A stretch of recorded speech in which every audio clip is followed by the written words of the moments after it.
Assalamualaikum warahmatullahi wabarakatuh.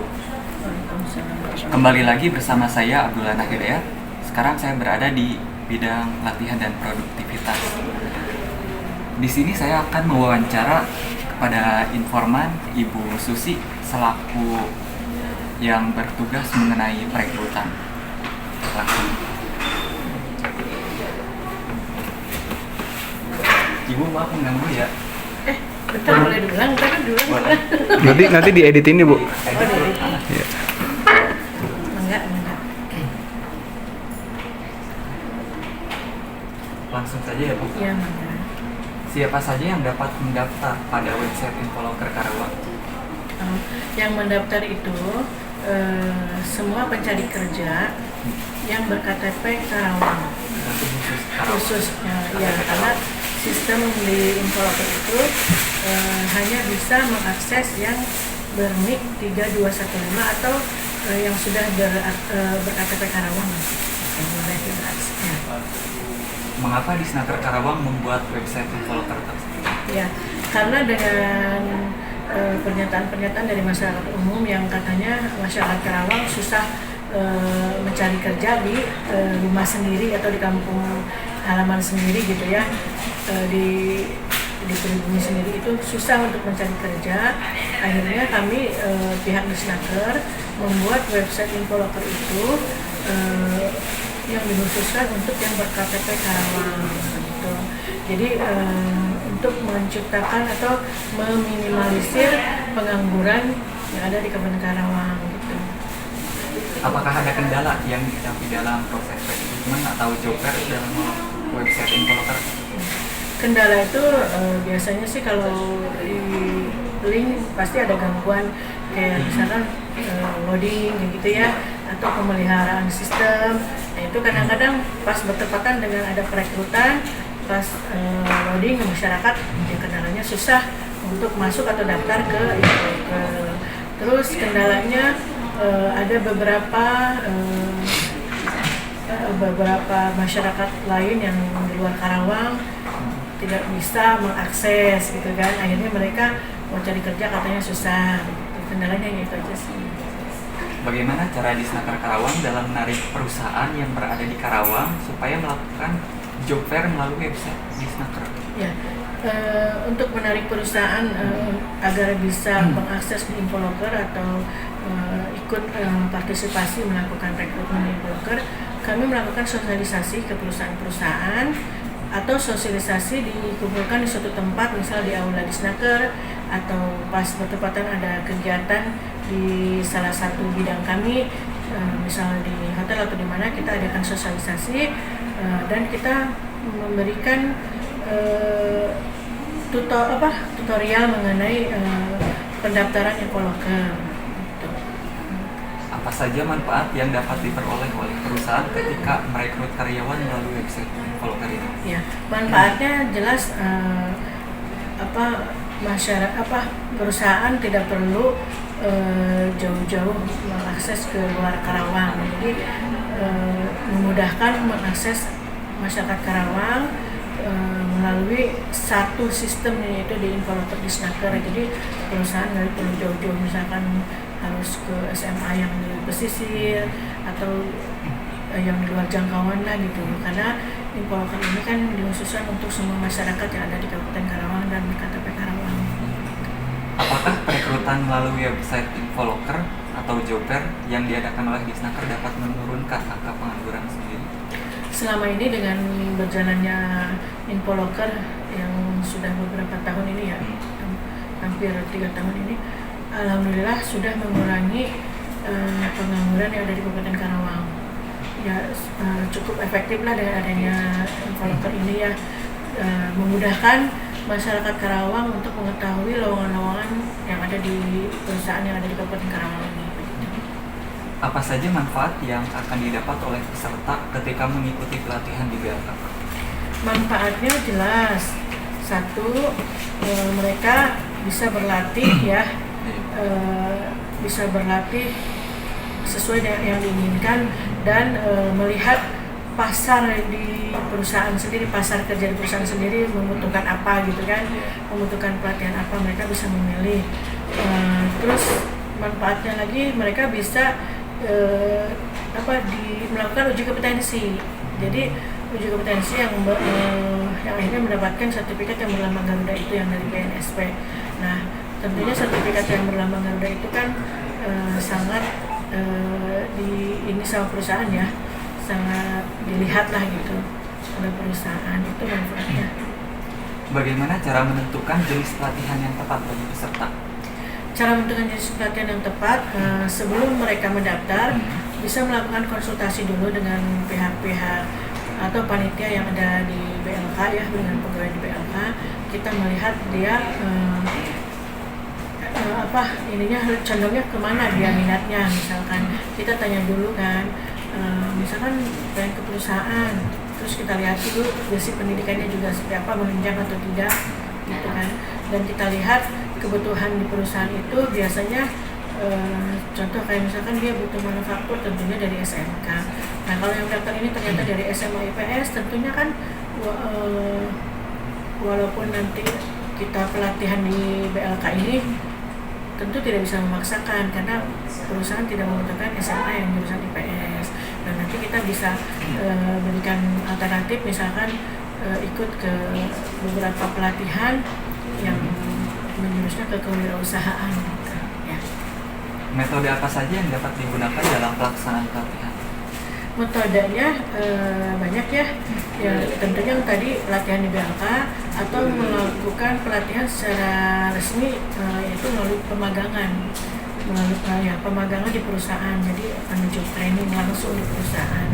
Itu metode yang digunakan sekarang oleh pemerintah ya. Bagaimana cara mengevaluasi efektivitas pelatihan di BLK?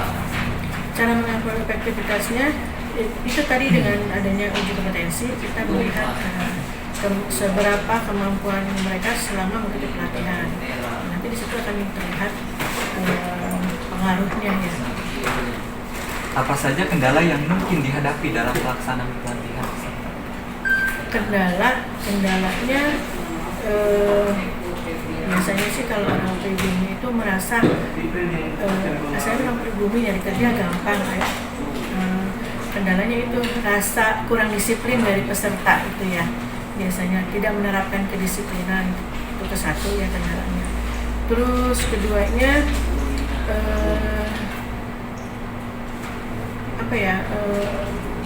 pengaruh dari gadget ya.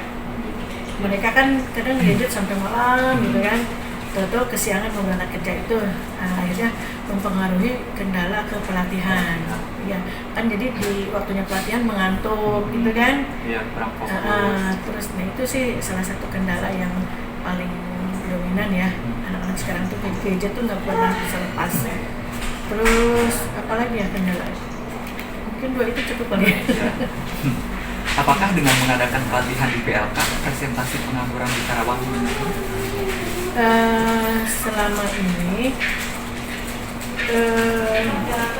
Selama ini yang beberapa bulan sudah berjalan, kami melakukan prioritas untuk alumni BLK.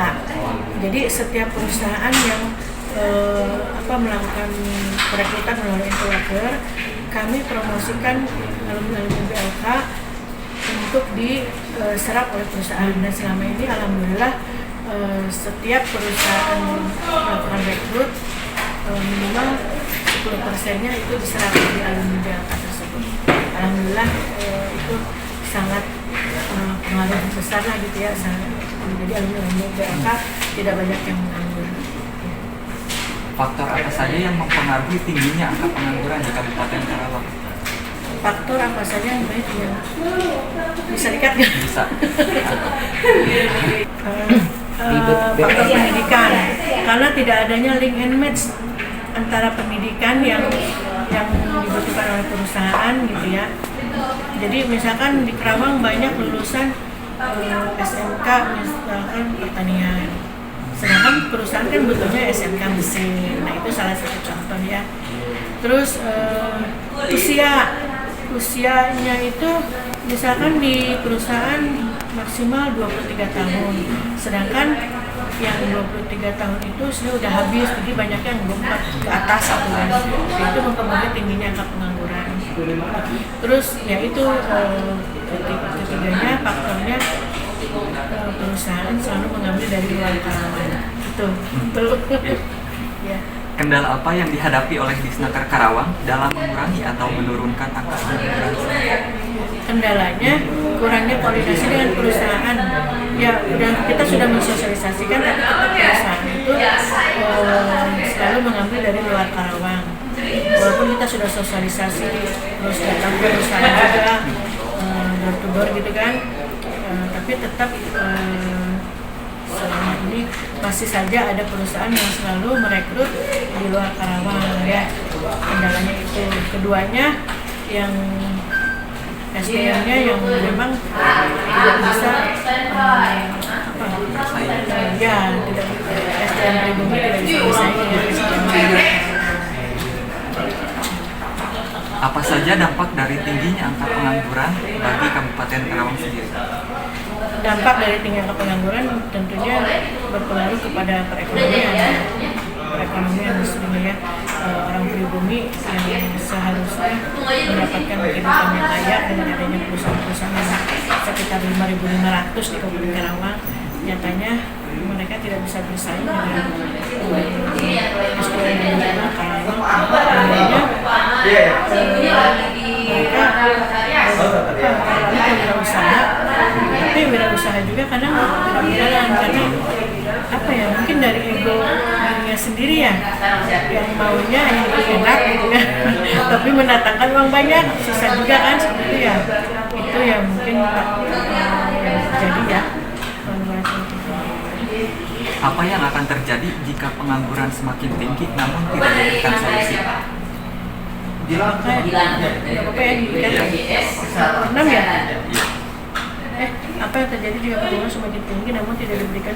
Apa yang akan terjadi jika pengangguran semakin tinggi namun tidak diberikan solusi? Ya tentunya akan semakin membludak pengangguran yang ada di Kabupaten Karawang ya. Tentunya akan semakin membludak pengangguran yang ada di Karawang. Tidak diberikan solusi ya, Disnaker harus memberikan solusi tentunya. Di sini PR bagi kami, makanya itu tadi kita memberikan dengan kemudahan sistem pola itu, terus kita mengadakan pelatihan. Kita harus tetap memberikan solusi ya, jadi nggak mungkin kita tidak memberikan solusi gitu. Itu tadi memberikan pelatihan-pelatihan atau kita mendatangi ke desa-desa ekstrim, kemiskinan ekstrim ya.